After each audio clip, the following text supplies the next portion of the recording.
खामोशियाँ आवाज है, तुम सुनने तो आओ कभी, छू कर तुम्हें खिल जाएंगी, घर इनको बुलाओ कभी। আচ্ছা, খামোশিয়া গানটার কথা বলছিলে এবং আমি গানটা শুনেছিও, তোমার ইউটিউব চ্যানেলে গানটা আছে, এই ইউনিভার্সিটির কোন একটা অডিটোরিয়ামে। হ্যাঁ, গানটা খুব ভালো ছিল, তো আমরা একটু শুনবো নাকি? শিওর।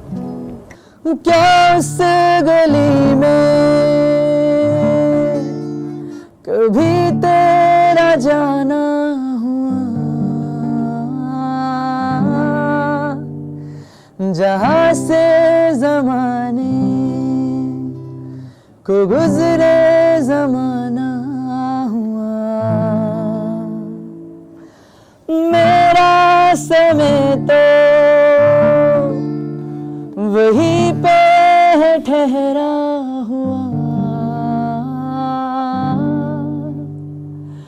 बताऊं तुम्हें क्या मेरे साथ क्या क्या हुआ। खामोशियाँ आवाज है, तुम सुनने तो आओ कभी, छू कर तुम्हें खिल जाएंगी, घर इनको बुलाओ कभी। बेकरार है बात करने को, कहने दो इनको जरा, खामोशियाँ तेरी मेरी, खामोशियाँ खामोशियाँ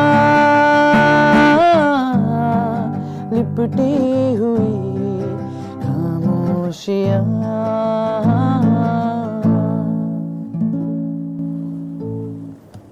বাহ, অরিজিতের এই গান আমার ভীষণ পছন্দ, এবং গানটা শুনলে একটা হারিয়ে যাওয়ার ব্যাপার থাকে না, সেই নস্টালজিয়ায় চলে যাওয়ার একটা ব্যাপার কিন্তু থাকে, আমি সবসময় এরকম একটা ফেলে যাই।